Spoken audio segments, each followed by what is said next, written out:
এই গাড়ির টিকিটের সামান রাখা আছে। আমি একজনের জন্য ওয়েট করতেছি, আমার ভাইয়ের জন্য। তার জন্য আমি এখানে এসে চুপচাপ বসে আছি। আমার পিছনে যে পুকুরটা দেখতে পাচ্ছি, এখানে প্রচুর পরিমাণ মাছ আছে, প্রচুর। একদম এত মাছ কি বলবো। আপনারা হয়তো জায়গাটা দেখেছেন, জায়গাটা দেখো একটু, ভিউটাই কেমন লাগতেছে। এত অসাধারণ ভিউ একদম। তো যারা যারা এই জায়গাটা, যাদেরকে ভালো লাগতেছে, তারা একটু অবশ্যই লাইক কমেন্ট শেয়ার করবেন আর আমাকে একটু সাপোর্ট করবেন। আমরা তো আর ওই রকম ভিডিও বানানোর সময় পাই না, আর আমরা ওই রকম ভিডিও করতেও পারি না। জানি না আমার ভিডিওগুলো আপনাদেরকে কেমন লাগতেছে। যদি ভালো লাগে তাহলে একটু লাইক কমেন্ট শেয়ার করে দেবেন, বন্ধুদেরকে দেখার একটু সুযোগ করে দেবেন।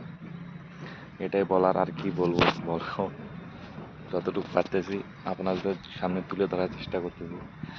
আমরা একদম অত মোবাইল নিয়ে সবসময় পড়ে থাকি না, একটু কাজ কামে খুব ব্যস্ত থাকি। তার জন্য কাজের সব ভিডিও দেওয়া সম্ভব হয় না আমাদের পক্ষে, কেননা আমরা কাজ নিজেই করি।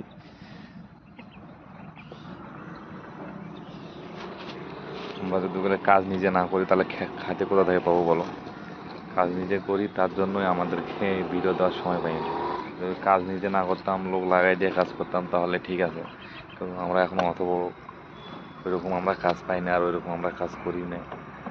বড় বড় কাজ আমাদের আসে না। আমাদের ছোট ছোট যা হয় একটু টুকটাক তাই করি, করে আমাদের এইভাবে দিন চলে যায়। যারা কন্টেন্ট ক্রিয়েটার তারা তো সব সময় মোবাইল নিয়েই পড়ে থাকি, ওরা সব সময় ভিডিও নিয়ে ব্যস্ত।